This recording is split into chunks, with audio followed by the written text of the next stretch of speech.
sem farinha, só chocolate e coco. Está melhorando Chocolate. a cada frase, né? Pois é. Tá frio aí na serra, Mas Miguel? hoje está um frio do caceta. Tá Hoje está frio muito aqui frio. também, viu? Hoje está frio mesmo. Hoje fez 7 graus, 7 horas da manhã. 7 Não graus. cheguei a tão. Não Depois cheguei a foi esse ponto aqui, não. Mas Como é agora, que tá aí, frio aqui Aroeira? Está bem frio também. Tá bem frio também? Mas tá gostoso. Queridos Eu internautas, sempre prefiro o frio ao calor. estamos ao vivo aqui com mais um Távola Quadrada. A gente acabou de fazer um boa noite, né? Nem parece. Mas parece que já passou uma semana também, né? Porque as notícias estão tão aceleradas, né? Que você fica... Acho que o nosso programa diário vai dar certo, viu? Porque, assim, um dia depois do outro parece uma semana depois da outra, né? não, e é muita coisa acontecendo e a gente parado no mesmo lugar, realmente a noção de tempo muda completamente. Mudou completamente. Gente, estamos ao vivo aqui. Obrigado pela presença. O pessoal chegando para acompanhar o Távola Quadrada. Kátia Barreto, Dalva Sofia Sur, aqui Antônio Soares da Costa, Sônia Teodoro, Daniela Noronha Loureiro. Até eu comentei aqui hoje, porque eu estava avisando a pessoa. O pessoal estava... Cadê? Pessoa ainda? Onde é que está? Daí eu falei, não, cara, eles estão chegando, estão retocando. Mas... Ô, Aroeira, eu estou vendo que você cortou o cabelo. Cortei o cabelo. Aonde Não você fui ao cortou o barbeiro. cabelo? Não rompi o meu isolamento social. A Cláudia, minha companheira, teve a gentileza de olhar para mim e falar assim: impossível continuar com isso. Vamos. Eu já estou preocupado com o meu. Olha aqui, ó, já as têmporas estão. Aí ela foi e cortou. Eu tenho maquininha, eu vou fazer Ó, para vocês terem uma... Ó, eu tô de barba feita. Eu faço com navalha. Eu aprendi a fazer com navalha. Olha, você é muito chique. Desde que... Às vezes eu me machuco, mas a gente vai conseguindo. Gente, hoje o Brasil acordou com uma operação da Polícia Federal que foi até a casa do Witzel para ser educado, né? Quer dizer, da casa da... Bom, apreenderam o celular. Quando eu vi que apreenderam o celular do Witzel, eu imediatamente falei, caraca, então virou um puxadinho do Bolsonaro, a Polícia Federal mesmo. Do O Witzel não é santo, a gente sabe disso, ele não é nenhum santo. Mas como é que vocês viram isso? Quer dizer, está todo mundo um pouco estarrecido e com medo, né? Os governadores estão todo mundo aí. E agora? O que vai acontecer? Não, o Witzel avisou, ele irá atrás de outros governadores. O Bolsonaro falou isso? Não, o Witzel disse isso, eu vi. O Witzel falou, cuidado, né? O Dória é o próximo. Atrás, é o próximo. Quem tem rabo preso... O Witzel tem um bom trânsito com a Polícia Militar, que também investiga algumas coisas, e a Polícia Civil investiga as milícias. Então, de certa forma, eu acho que vai ser um desnudar de ambos, que vai ser até... Eu estou pensando, eu estou sem pipoca em casa, mas eu tenho um pouquinho de milho aqui que a gente planta para os gatinhos, eu vou tentar estourar ali no micro-ondas. Eu estou achando um pouco isso também, eu estou com essa sensação de ficar assistindo aquele filme de faroeste moderno que só tem bandido. Que todo ninguém mundo é bandido?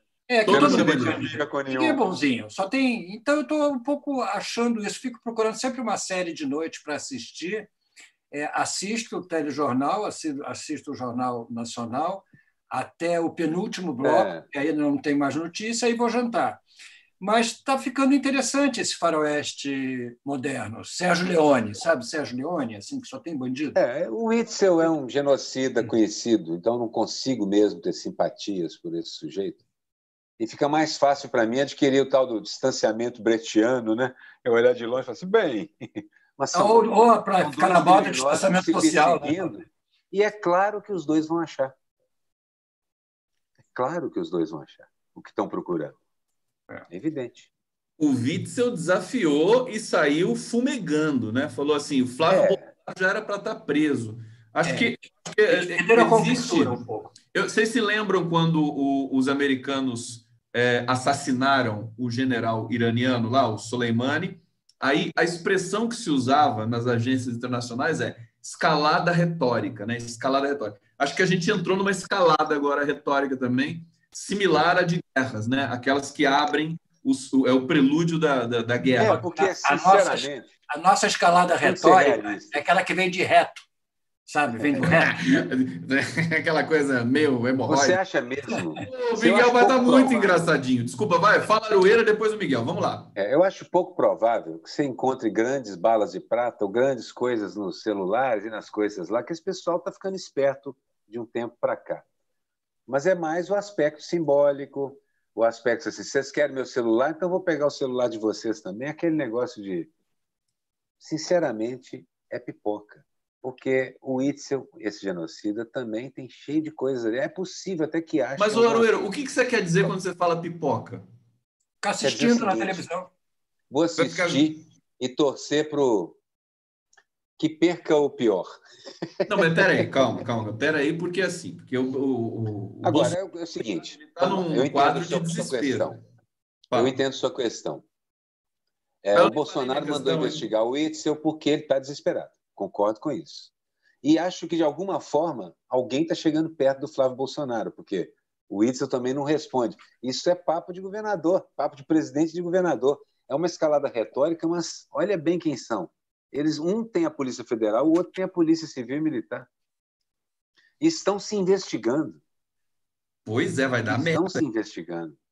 Você acha que... Assim, a certeza que eu tenho é o seguinte, o tecido social institucional brasileiro está esgarçando ao ponto de ruptura. Nós todos estamos falando disso há um tempão. Que tipo de ruptura e quando vai acontecer, ainda não sabemos. Mas o Witzel mesmo hoje avisa. Vão atrás dos outros governadores. Então, se preparem e se organizem para se defender disso.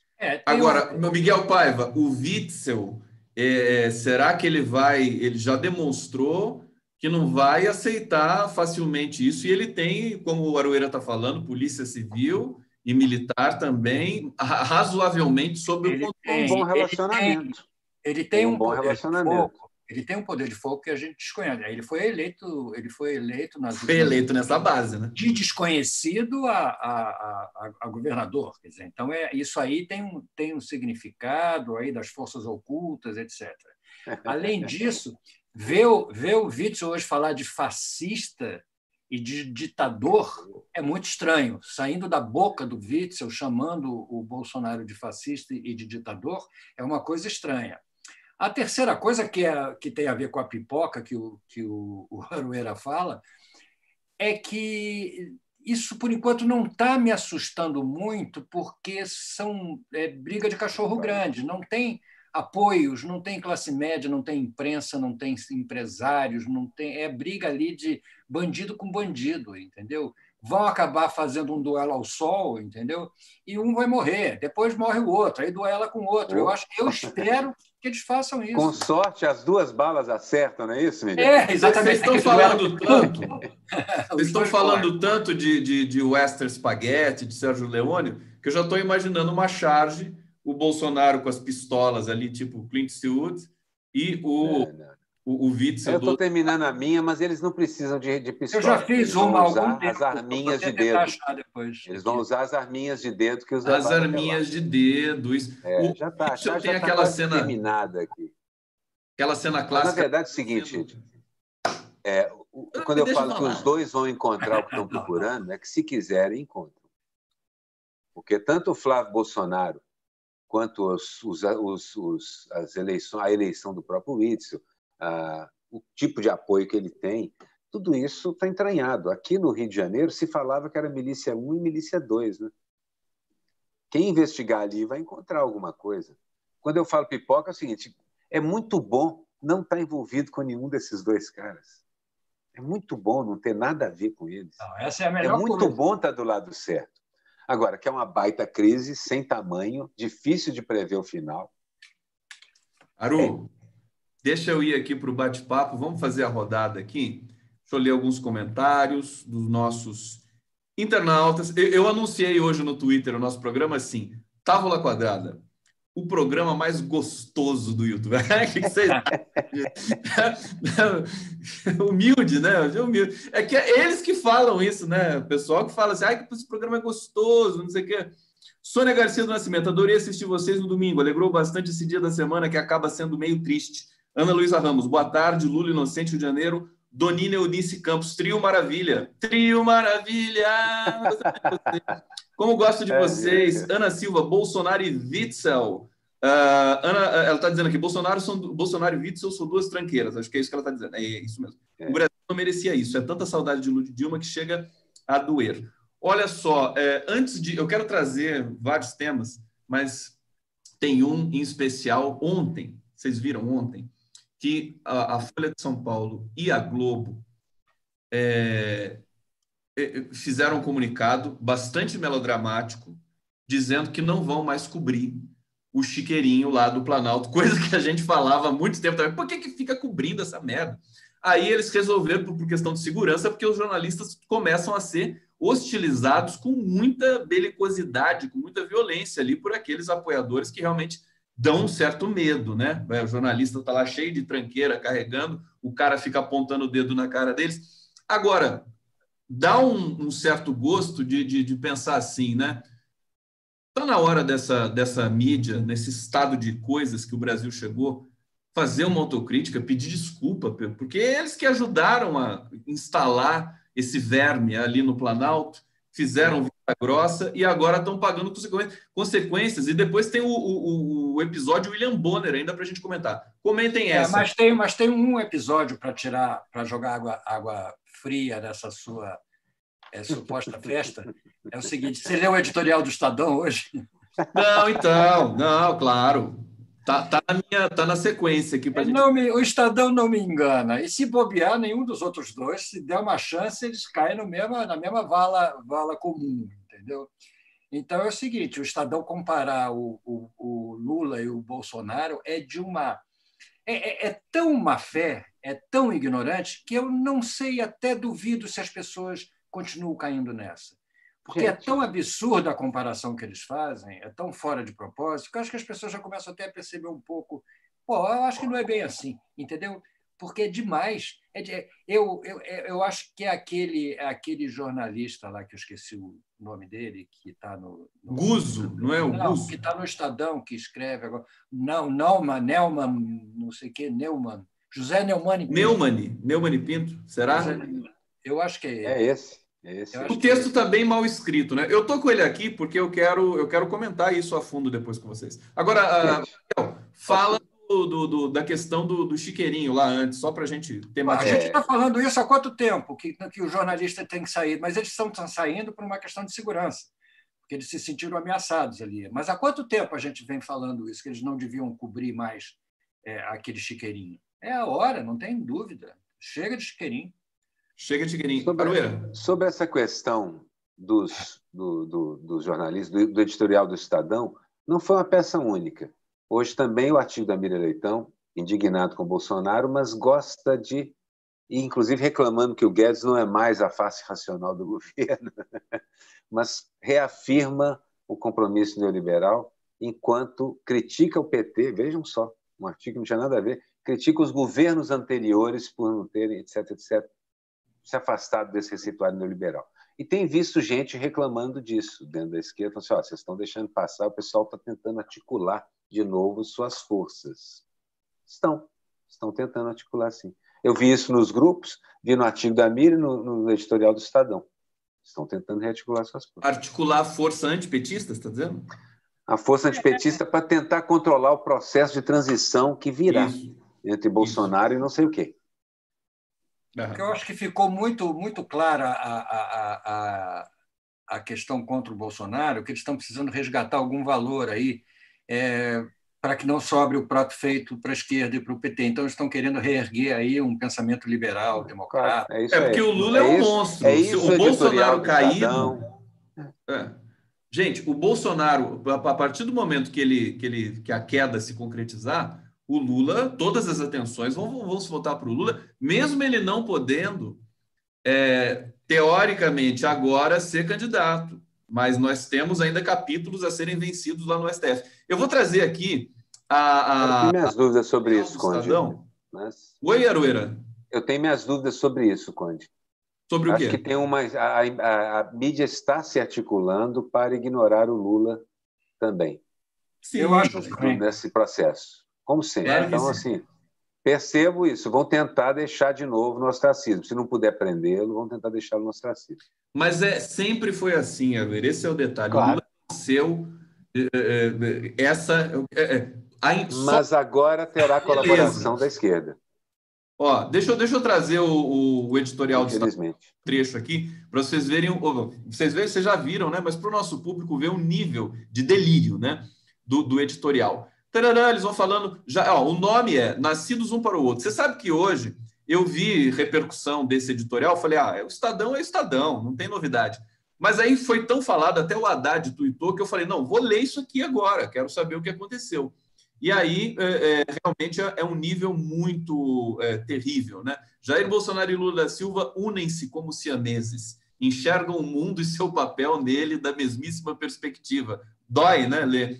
Tudo que fazem diz respeito exclusivamente aos seus projetos de poder, nos quais o Estado e o povo deixam de ser o fim último da atividade política e passam a ser meros veículos de suas aspirações totalitárias. É só um trecho. Realmente é degradante. Eu peço desculpas ao público que é sensível, diz assim, pô, não lê essa merda. Não, mas eu queria saber quem eles acham, mas é primário, né? Quem eles inocentam nessa acusação contra o Lula? Quem eles inocentam? Quem eles acham que é a pessoa que merece o respeito político? Se o Lula não FHC, merece... será que está esquecido lá? Não, não sabe. Gente, deixa eu organizar aqui. Eu vi um comentário muito perspicaz de um querido amigo, Pablo Simpson, está fazendo comentários importantes políticos, e ele diz o seguinte, o fato de você ter esse editorial, a Miriam Leitão e vários outros setores, tem até o Guga Chakra, que eu já trolei ele no Twitter, fez uma besteirinha hoje, indo atacar o PT agora, significa o quê? Que o PT, que a queda do Bolsonaro está assustando todo mundo, né? Que vai abrir de novo o debate no país, e o PT é bom de debate. Foi exatamente o que eu li. Mesma coisa. Mesma coisa que você leu?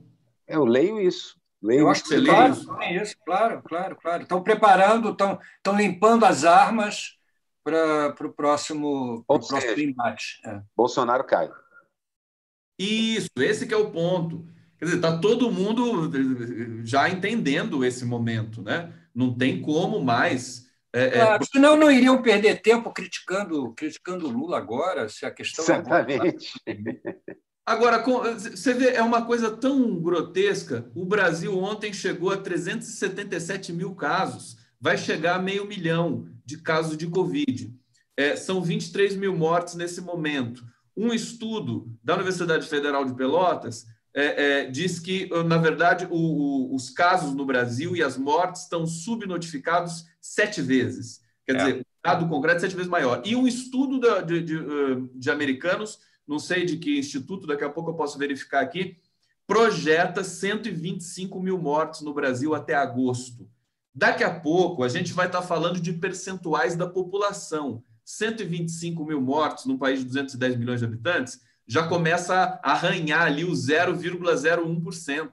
É uma coisa, enfim, gigantesca e catastrófica. Com tudo isso, a imprensa volta a atacar o Lula e a Dilma e o PT. É realmente... como fazer, né, para trazer esse pessoal para mais próximo da realidade? É muito triste, né?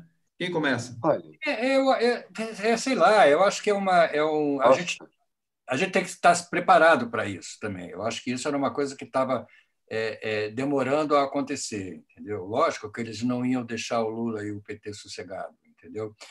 Eles continuam sendo as mesmas pessoas, mesmo que eles detestem o Bolsonaro, mesmo que eles ajudem a derrubar, eles continuam sendo as mesmas pessoas que colocaram o Bolsonaro lá. Quer dizer, então a gente não pode esquecer isso. Eles não vão passar a mão na cabeça do Lula e do PT. O PT e o Lula têm que pensar seriamente no futuro, independente deles, Mas, Miguel, não precisa passar a mão na cabeça, precisa simplesmente dar isonomia, né?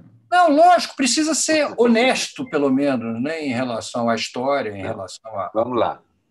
Mas eu acho isso, eles não vão deixar barato. Entendeu? A gente tem que... Vamos rodar. Aru, o que você acha?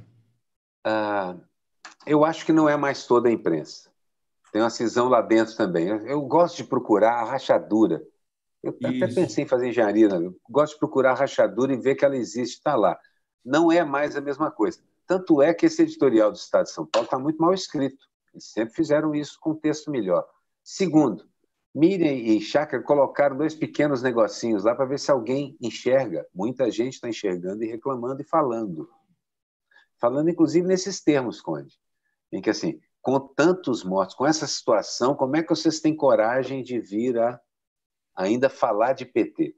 E percebo que dentro, à medida que eu sei de vários profissionais, colegas nossos que estão com Covid em casa, porque as redações de TV são terríveis. São terríveis, estão disseminando o vírus. Uma maquiadora do William Bonner. A coisa muda. A coisa está mudando. O William Bonner está sendo ameaçado fisicamente e também com seus dados para serem espalhados ao vento aí. Daqui a pouco coloca ele no PT, ao lado do Mourão, como fizeram isso também com ele.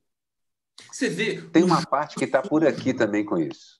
O jogo sujo do bolsonarismo escancarado. Deixa eu só fechar isso aqui, Conde, só para dizer o seguinte.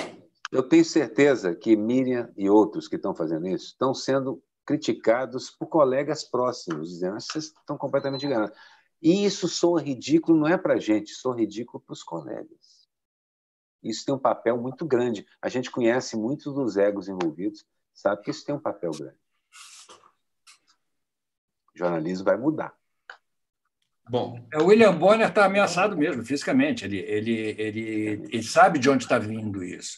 Mas isso coloca lá, não há mais um questionamento em relação... Não confio em nenhum deles. Não há um questionamento em relação ao Bolsonaro, está todo mundo contra, está todo mundo querendo tirar, está todo mundo... Mas isso não torna esse jornalismo de cativeiro, não torna esse jornalismo combativo como deveria ser.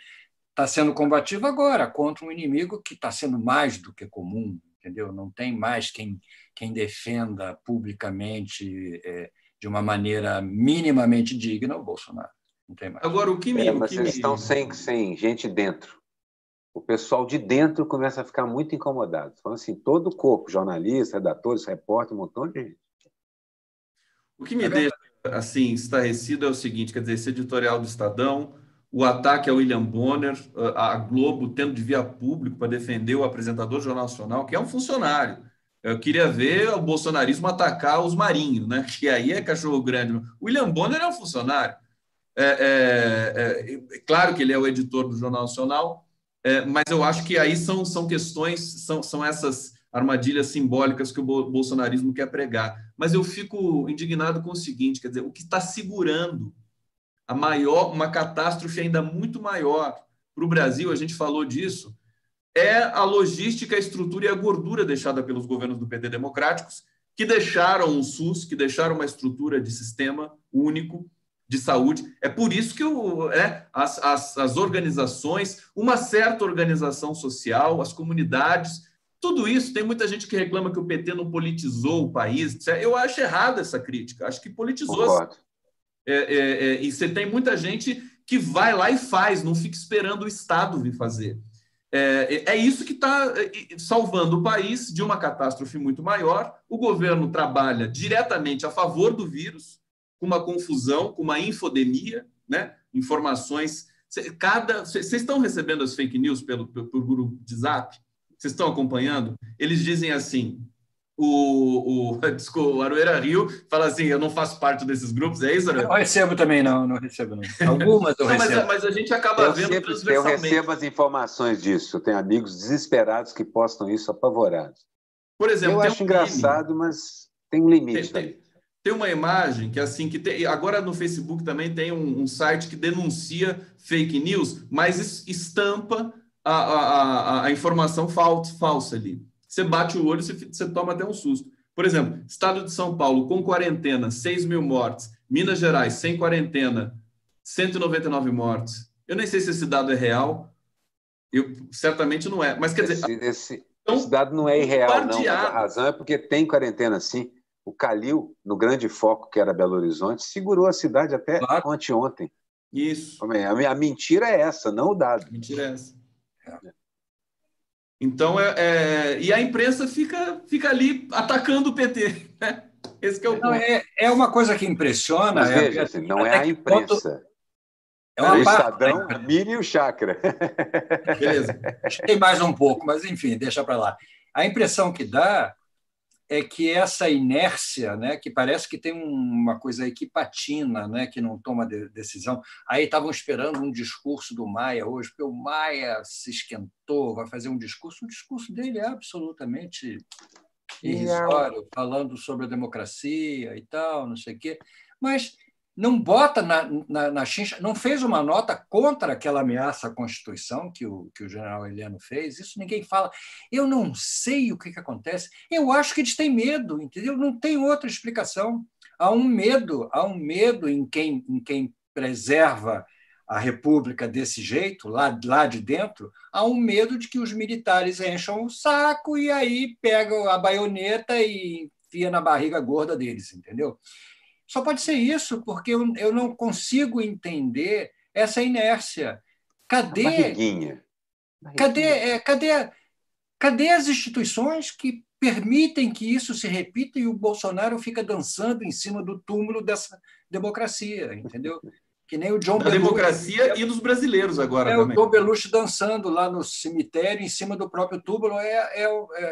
O Bolsonaro fica dançando no cemitério, em cima do túmulo dos brasileiros que morreram com o coronavírus. E ninguém faz nada.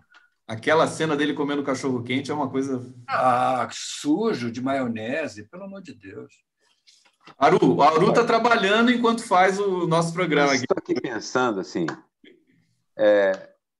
tem muito de desespero, eles estão acabando.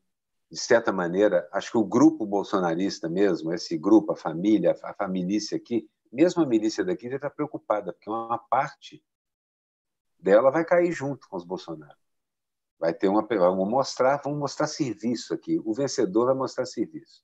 Eu acho que estão caindo sim. Eu acho que, no geral, a sociedade civil, civilizada, e está se preparando, como a gente estava conversando aí, para poder uma saída honrosa e conseguir emplacar o seu meio de pensar, o seu modo de pensar para a sociedade como um todo.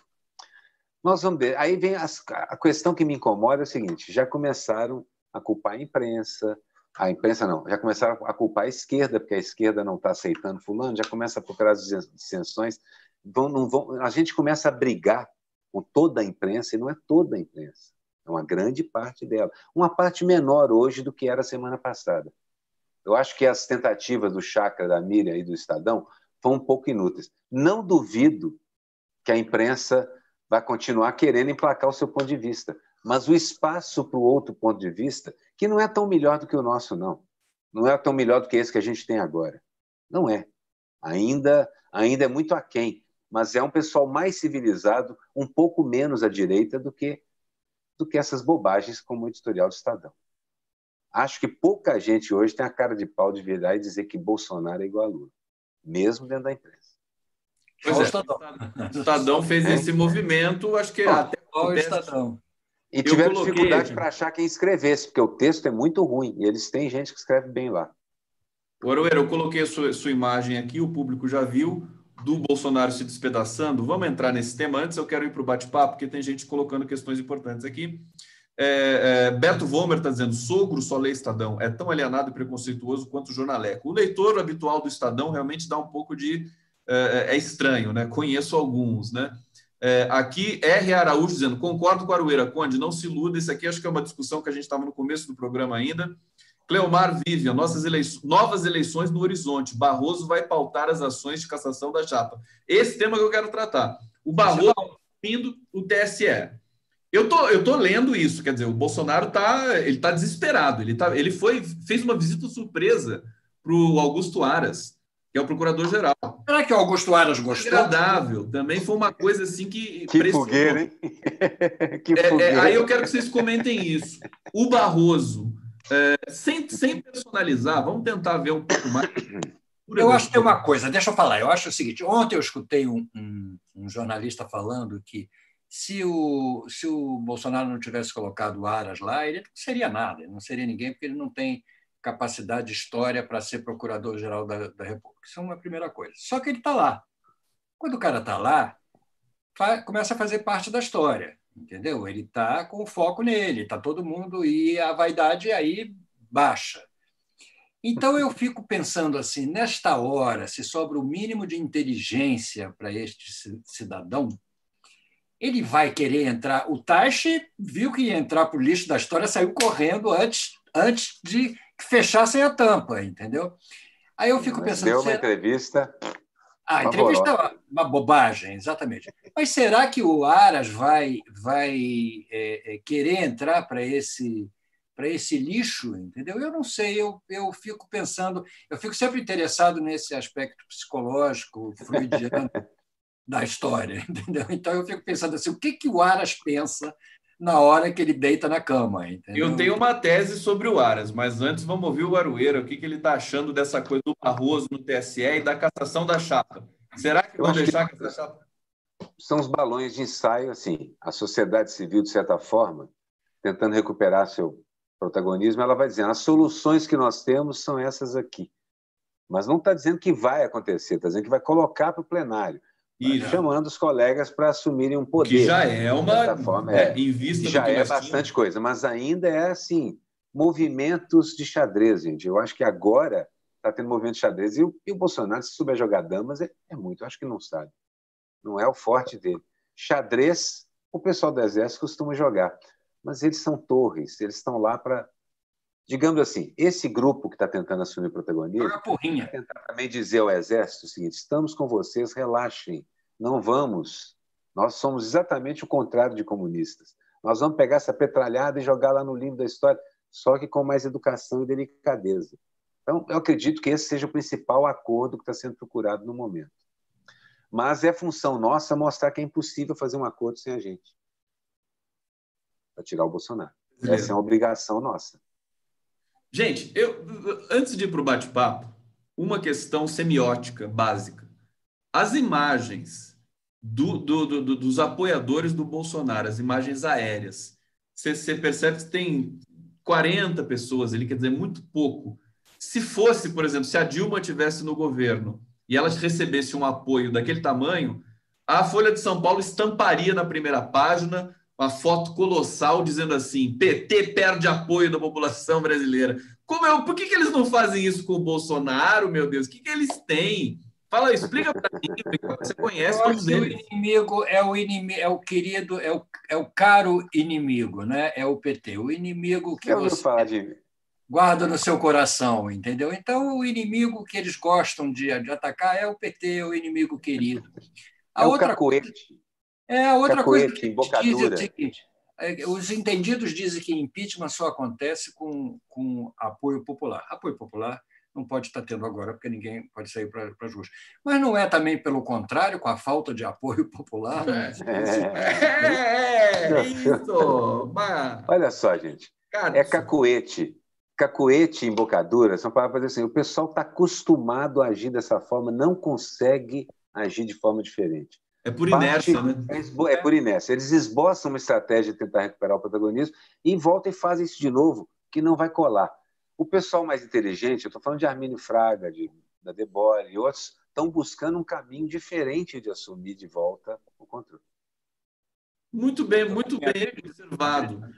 Porque, enfim, tem oportunismo. Ninguém é santo, tem oportunismo ali também, aqui e acolá, mas eles estão tentando construir um caminho digno, republicano, ainda que neoliberal, travestido de alguma outra coisa. Não se esqueça das aspas no digno.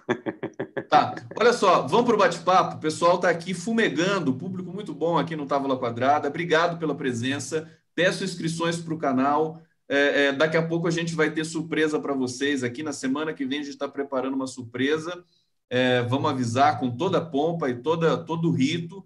Emily Miachon dizendo aqui, alguém recebeu o vídeo com campanha para o Bozo? Apropriam-se de ideais e mudam sentido. Conde, viu? Eu vejo sempre. Com minhas charges. Tem um que usa suas charges da Laerte também. Isso, eles usam as charges e tal. É infernal, né? É um sistema de comunicação realmente, mas que acho que até por a gente estar percebendo mais esses protocolos agora, sinal que eles estão desesperados, eles estão colocando a indústria para funcionar muito, muito forte agora, porque estão vendo que o momento está chegando, né? Cleomar Vivian está dizendo aqui, vamos lembrar que Lula ainda não tem seus direitos políticos restaurados. É preciso intensificar a pressão no ministro Gilmar Mendes, HC, da suspeição do Moro. é o Celso de Mello. O Celso de Mello que mudou um pouco o seu gesto ali dentro do STF, né? Já vou passar para vocês, deixa eu ler mais algum aqui, mais alguns comentários. Dinete Alves, confie em nosso bom Deus que essa praga vai cair. Deixa eu ver. O Aras foi colocado lá para servir o Bozo. Yara Maurente, já tem 4 votos a favor da cassação. Faltam 4, mais um só a da maioria. Da cassação no TSE, isso eu não estou sabendo. Se for essa notícia proceder, é um dado importante. Sabe disso, Aroeira? Não estou sabendo. Não assim, nessa proporção.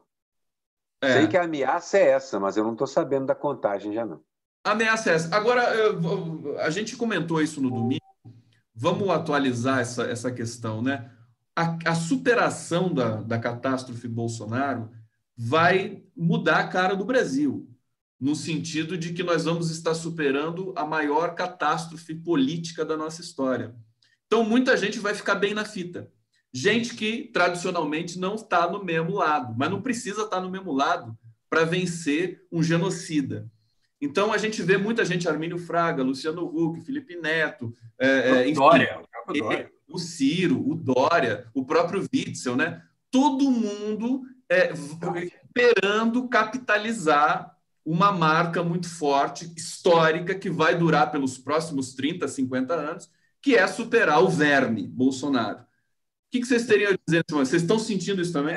Eu só acho que quem está fora, por exemplo, o Maia está perdendo uma grande chance de entrar nessa lista também, porque o Maia tem sido um conciliador. Eu acho que ele está deixando para entrar por último, né? Um conciliador excessivo, querendo, que bom que o governo, que bom que a gente consegue conversar, foi lá puxar o saco do Bolsonaro. Quer dizer, ele está tendo um papel que está extrapolando a função dele, ele não precisa disso. Ele é representante dos nossos representantes. Então, ele não precisa fazer, nós não estamos autorizando ele a fazer isso, entendeu? Então, ele tá se excedendo. A outra coisa curiosa, que a gente estava falando aí antes, fiquei pensando assim, na força que as redes sociais têm hoje, né? que elegem um presidente, eu fiquei pensando no Barack Obama, que foi o primeiro presidente que foi eleito com um apoio das redes sociais muito grande. Foi o primeiro que usou isso de forma precisa a favor da eleição dele. E depois parece que isso mudou de mão, né? Passou para... Não dizendo que o Barack Obama seja de esquerda, mas ele era o candidato democrata. Isso mudou de mão. E hoje a rede social é uma arma dos covardes. A rede social é uma arma de quem foge do debate, quem foge das ruas, entendeu? Ela virou uma arma amoral, entendeu? Que eu não sei se por si só ela é uma arma moral ou está sendo usada indevidamente. Se ela pode voltar ou se ela pode ser também usada pelas pessoas de bem, digamos assim. O de bem nosso, não o de bem deles. Hoje em dia tem que explicar direitinho. Exatamente. Não precisa ser católico, nem evangélico, nem pai de família, né? Basta ser de bem, tenha boas intenções. Então, é curioso isso para a gente colocar em discussão também, a força que isso pode ainda ter hoje nesse embate, entendeu? Nessa luta desesperada que o Bolsonaro vai entrar das fake news, de agredir todo mundo, de mandar a Polícia Federal invadir casa, de fazer devassa nas contas. Ele vai usar todo o poder que ainda lhe resta. E as fake news, o gabinete do ódio vai funcionar como nunca, entendeu? Como é que a gente vai se comportar, ou como é que a imprensa, a grande imprensa, vai se comportar, como é que os governadores vão se comportar, os políticos tradicionais e as instituições... A gente está vendo a grande imprensa. A gente já está vendo a grande imprensa, como é que ela vai se comportar. Pusilânime, lentamente, dividida e talvez conseguindo de novo uma pressão interna para tentar produzir jornalismo. Já vivemos uma imprensa assim. E não era a primeira vez que ela foi pusilânime, nem a primeira vez que ela se rebela. É só olhar a história do Brasil. É engraçado você não produzir jornalismo, né? É interessante isso que você falou. É interessante isso. Em algum tempo, durante alguns momentos, não se produz. Bom, é um princípio básico. É que nem o médico que deixa de praticar medicina. Pois é. Que nem o Taishi. por exemplo. E vai para o mercado financeiro. É isso mesmo, não, você tem toda a razão. Deixa de praticar o ofício de produzir jornalismo, aí volta a produzir no momento de tensão, né? De pandemia. Não, sim, todas as vezes, volta e meia, isso acontece dentro da imprensa. É porque daí o racha. Mesma coisa com os governadores. Quando o Witzel avisa, eu falo Witzel por causa do Auschwitzel, quando o Witzel avisa que ele vai atrás de outros governadores e está dando um recado seguinte: ou a gente se organiza para salvar a própria pele. Mas ele não deixa de ter razão só porque é o Witzel que está dizendo isso. O Bolsonaro vai. Então, embora eu compre pipoca, eu vejo isso com muita apreensão. Tudo isso deixa a gente ansioso e nervoso, com gastrite, dormindo mal, porque crise institucional você não sabe como termina. Eu tenho um pouco de medo, mas acho que nós temos uma oportunidade excelente para tentar influir no resultado final dessa negociação. Vamos ver se a gente consegue, né? Agora eu entendi por que o Aroeira, porque quando a gente fala assim, ele não termina a fala, ele dá uma pausa, parece que ele parou de falar. Aí ele continua. Mas ele não parou ainda de falar. Ele engana a gente. Para de enganar a gente, olha lá. Ele não terminou ainda. Olha lá. Ele aprendeu no curso de teatro. Não, agora eu tinha terminado. Agora você tinha terminado, tá vendo? Em alguns momentos, quando a pausa que eu deixei fica extensa demais, eu entro para não deixar o vácuo. Não, mas aí quando a gente entra, você entra também. Ô, Aroeira, você fez teatro. Tá? O Miguel, você chegou a atuar, né, Miguel? Ou não? Não, só em televisão, não. Eu nunca fiz teatro, não. Só escrevi. Você dirigiu. Dirijo e escrevo, mas não como ator. E o Aroeira? Não também? Não, há muitos anos atrás eu fiquei encantado com uma moça e descobri que ela era casada com um diretor de teatro, então fiz 3 peças com ele. Olha só. Eu tenho um lance engraçado também, que eu fui colega do colégio e depois parceiro do grande Zé Rodrigues. E ele estudava no mesmo colégio que eu. E eu era muito gago, e o Zé Rodrigues achou que ia curar minha gagueira e me fez interpretar uma tragédia grega no teatro. Disse: você vai para o palco. E eu fui para o palco, eu falava 2 frases importantíssimas na história, eram as coéforas de Ésquilo. E eu fazia o Pílades. E eu entrava em cena, o público todo, e ele achava que esse era o método que ele ia me curar minha gagueira. Não curou nada, só curei depois. Eu fiz teatro assim mais tarde, adulto, porque eu fazia um papel numa peça em que minha fala se limitava a dizer: eu não sou o Ziraldo. Uma peça, rodei o circuito Sesc, aí era o Tim Rescala que dirigia. E eu ficava lá desenhando a caricatura da personagem no palco, alguém fala assim: não, porque o Ziraldo está ali. Eu falei assim: eu não sou o Ziraldo. Aí continuava. Parece coisa de Mel Brooks, né? Tem um filme do Mel Brooks que é assim, que o cara atende o telefone, a única fala dele é alô, e fim. E ele é um mímico. Quem atende é um mímico que jamais disse uma palavra. É aquele cara que tem os olhão grandes. Marcel Marceau. Era o Marcel Marceau. Nunca tinha dito nenhuma palavra em toda a história. Na vida, né? Só o Mel Brooks para ter essa ideia. E é no filme mudo do Mel Brooks. E é no filme mudo, exatamente. Ninguém diz nada, a única frase. A única palavra é aquela, exatamente. E o Mel Brooks já está vivo. Eu vi ele aparecendo um dia com o filho dele. Você era gago? Como assim? Eu era. Muito gago. Eu nunca soube de como, gago. Fui uma criança, um adolescente solitário por causa disso. Eu namorava as meninas, porque eu escrevia poesia. Você não tem nada de gago. O Gago é uma personagem fantástica. Você sabe que eu adoro a música do Noel Rosa? Gago Apaixonado. Gago apaixonado. Mas todo gago é apaixonado. Todo gago é apaixonado. Que sensacional essa história, eu não sabia. Gente, é o seguinte, a Dilma já está aqui na manchete do 247 dizendo: Estadão insultou a inteligência dos seus leitores ao comparar Lula a Bolsonaro. Vai ter esse mico do Estadão, ele vai reverberar um pouco mais. Mico, foi um mico mesmo. Isso aí não é arma, não. Isso é mico mesmo, isso é erro. Erro. Porque não sabia o que fazer.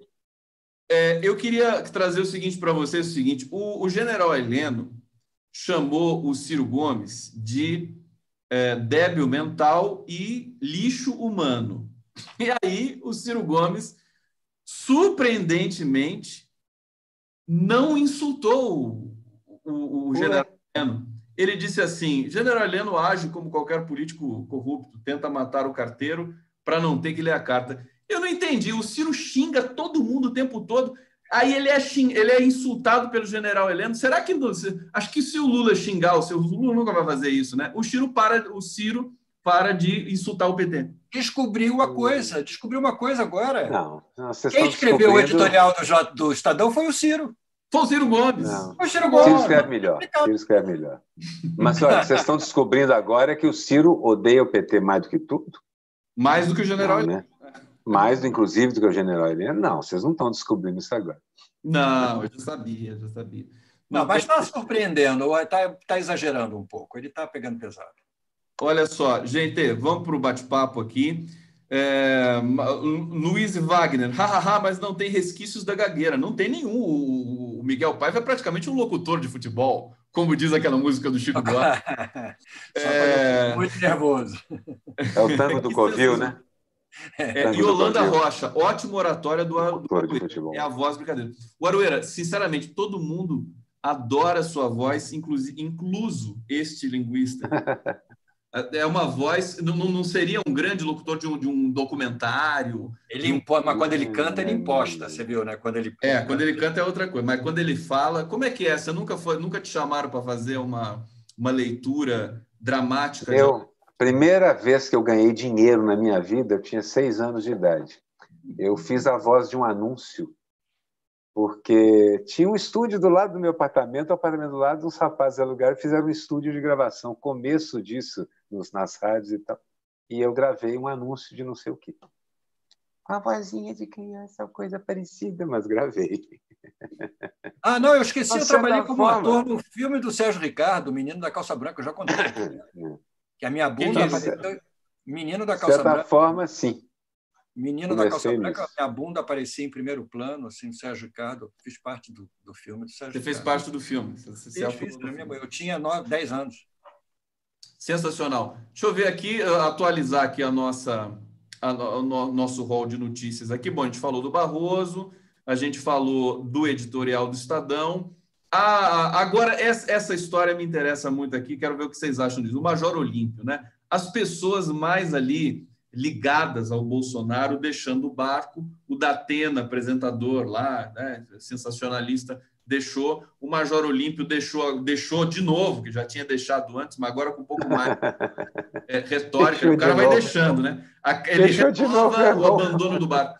Será que a Zambelli vai deixar o Bolsonaro também? Não, a Zambelli não. A Zambelli é praticamente noiva do Bolsonaro, entendeu? A noiva de Chuck. Exatamente, a Zambelli. Agora, por que a Zambelli Major Olímpio, tão Major ligado? Olímpio é aquele deixa que eu deixo, fica naquele negócio do deixa que eu deixo, entendeu? Agora, a Zambelli, esse negócio da Zambelli vir dizer que não teve informação nenhuma sobre a operação da Polícia Federal, ela deu uma entrevista ontem falando disso.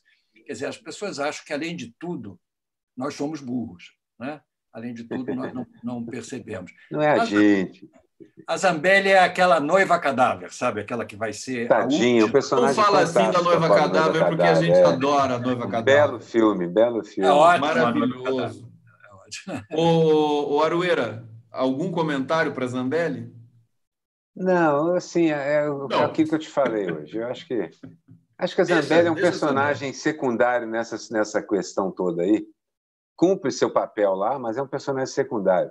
Ela tem voto, é agitadora, faz coisas aí que precisa desse tipo de gente na linha de frente do bolsonarismo raiz dentro do parlamento.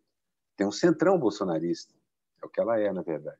Eu me lembro daquela história que agora com o isolamento está todo mundo fazendo coisas em casa, né? Tem aula de Zumba e tem aula de Zambelli, entendeu? Tem gente fazendo aula de Zambelli. Você fica Eu acho que a gente tem de fazer um quadro no nosso programa mais descontraído para contar histórias que só vocês sabem. Um dia na semana a gente faz isso. O Miguel sabe cada história. O Miguel é amigo de todo mundo no planeta. Sabe aqueles 6 graus de separação? Eu tenho muita história. A gente pode Miguel fazer só tem 1,5 grau de separação com todo mundo.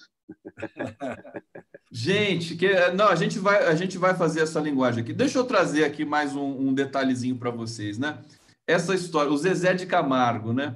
Defendendo o Bolsonaro. O argumento dele é assim: que pai não defenderia os filhos? Gente, que acontece com isso? O Zezé de Camargo, origem humilde, tá? Como é que o sujeito esquece de onde ele veio, né? E dizer uma coisa dessa, que pai não defenderia. As pessoas são burras quando elas não pensam, elas são burras, elas só veem o lado assim, pai e filho, não vê o que isso significa por trás, entendeu? Tem muita história ali por trás. Não, Fica só tem uma moral. Tem uma Esses são moral os aí ingênuos, esse é o que é gado. Esse é o assustadora. gado. Tem uma moral aí que é assustadora. E os músicos contraíram Covid, tem um que está em estado grave. Foram ensaiar a live, o Zezé de Camargo e Luciano. O pessoal fazia Ele estava tratando. a live do Zezé, eles são tão... Não sabem fazer uma live assim em casa, com violão, tem de contratar produção e tudo mais, e deu problema. É uma live almost dead. Falando em live, vocês viram a série do Sesc? Vocês estão assistindo de vez em quando? Uma série linda que está tendo, que o Sesc agora encerrou, enfim, bloqueou as atividades, né? Que é um circuito maravilhoso, cara, para os artistas. E agora um circuito genial. As lives pelo Sesc. Ontem parece que eu não me lembro que artista que foi.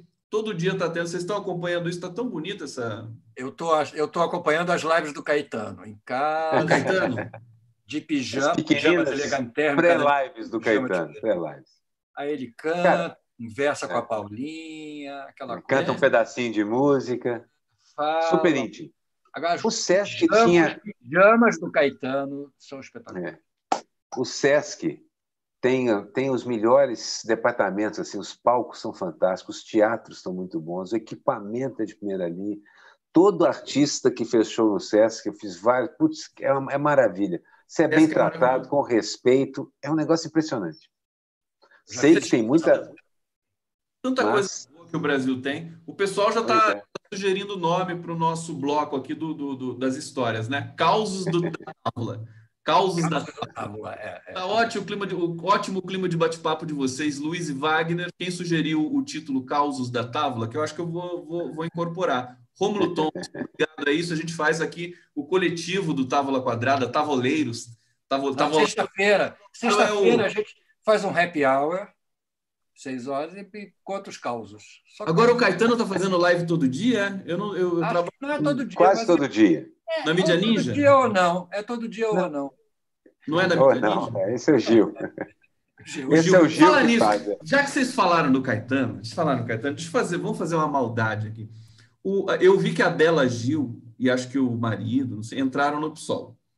E assim, o PSOL é muito chique no Rio de Janeiro, né? Só gente da... Assim, é impressionante isso, né? Que característica é essa, né? Onde que estavam esses intelectuais do Rio de Janeiro antes do PSOL chegar no Rio de Janeiro? Estava no PT.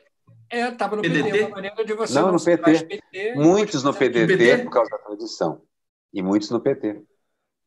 Porque o Caetano ele declarou voto no Ciro, mas ali o grupo todo ali e tal, até o Mídia Ninja, é muito psolista, né?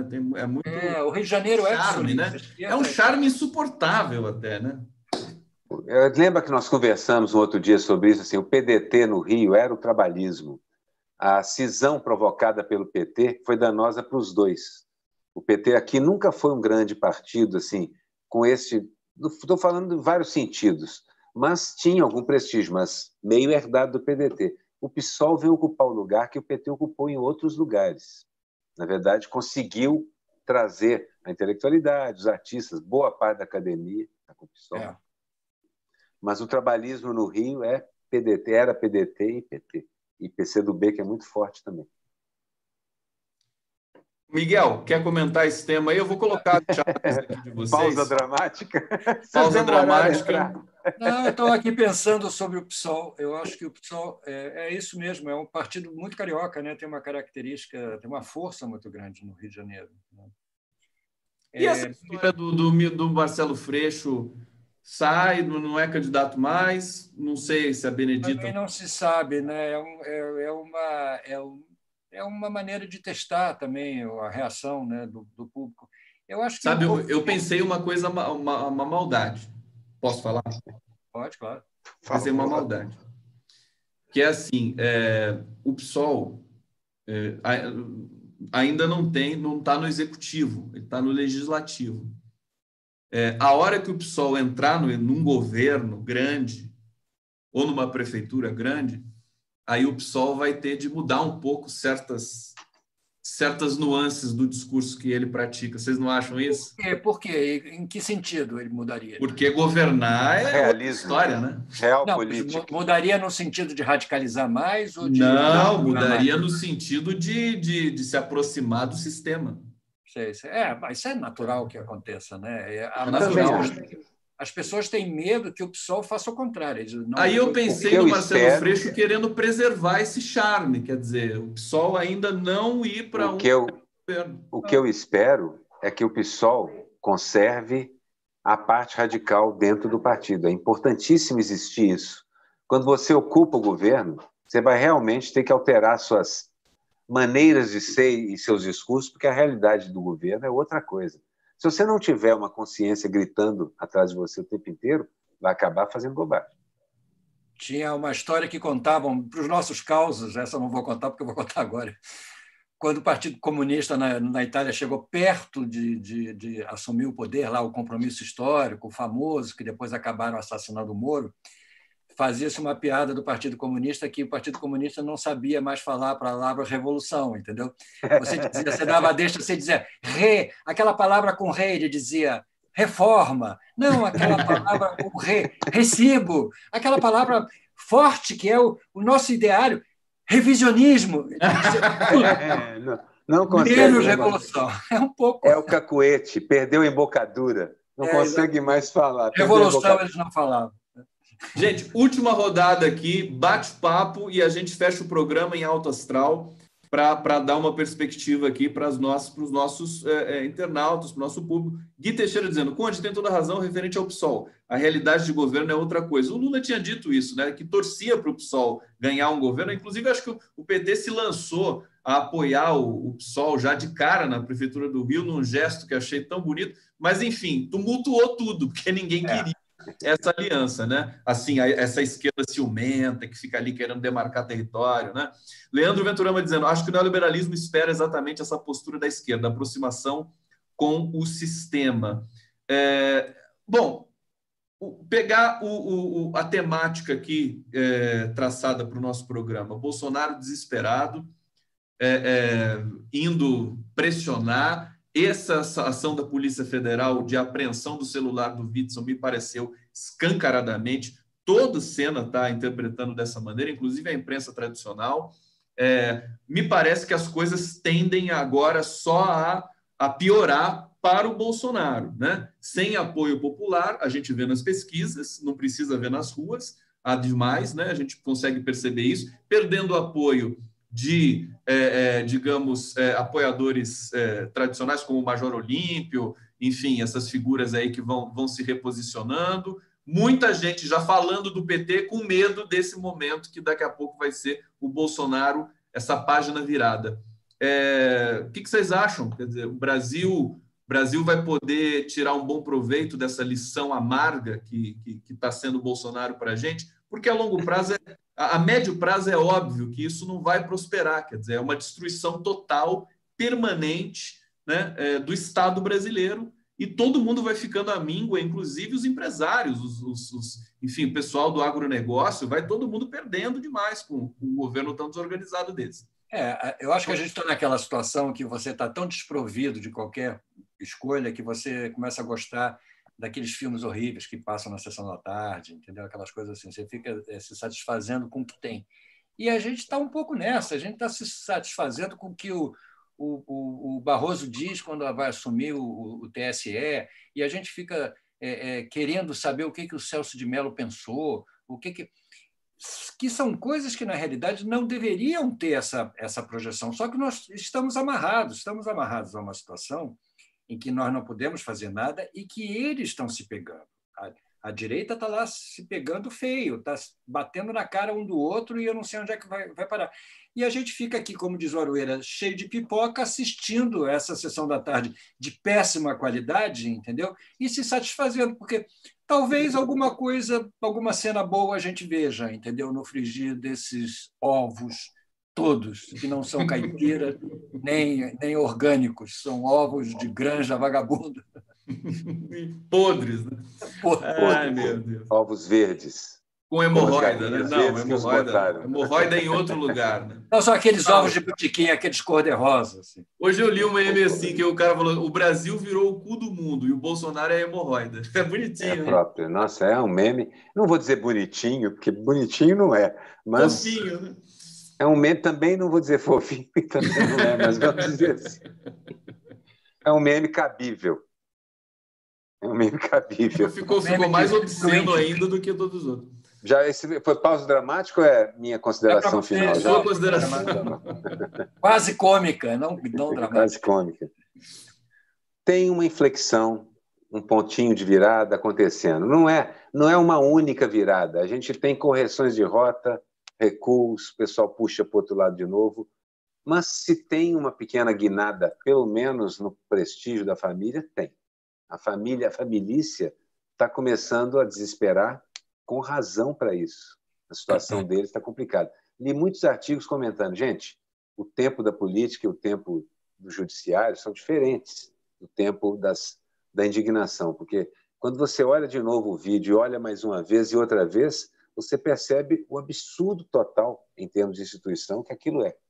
Então, aquilo tem consequências. As consequências vão acontecer. Pode não ser no tempo que a gente quer. Então, eu acho que eles estão caindo. O que vai ser colocado no lugar, agora é que começa o cabo de guerra.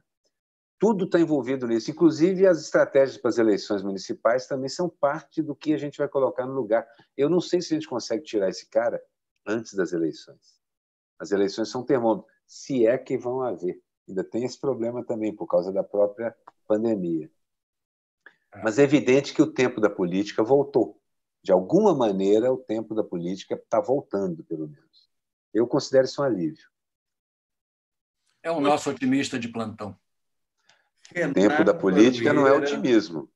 Não é otimismo. Mas, de qualquer forma, é uma visão otimista que eu concordo, entendeu? Eu espero que... De qualquer modo, assim, estão conversando nos salões, está cheio de Zoom acontecendo aí entre general e juiz supremo, pode apostar que está tendo Zoom para dedéu por aí.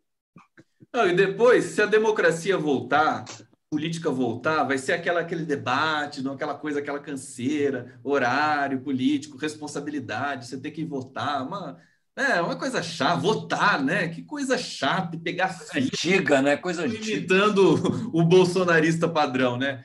Gente, muito obrigado por esse papo. O Aroeira já está nos finalmente aí do seu trabalho no... A charge está pronta. Está pronta? Então, você não quer colocar para a gente terminar aqui o programa? Deixa eu ver se eu consigo fazer isso aqui. Peraí. Tem que virar o celular. Aroeira em primeira mão. Eu não sei compartilhar. Aqui, ó. Vocês estão vendo uma coisa.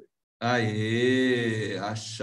Ficou muito bacana essa dramatização da apresentação da charge. Que bonita a sua tela. Quem está andando atrás dele? Quem está andando? O Witzel de máscara e o Bolsonaro de máscara. Cada um com sua máscara. Vocês acabaram de ver a charge do Aru, que daqui a pouco vai estar publicada. Miguel Paiva. Quase derrubei tudo aqui. Obrigado público aqui do Távola Quadrada. Sexta-feira que vem, não é essa a outra, os causos do Távola Quadrada. Os causos. Vamos criar pequenos quadros. É o programa mais gostoso do YouTube brasileiro. Beijo para você. Até a próxima, querido.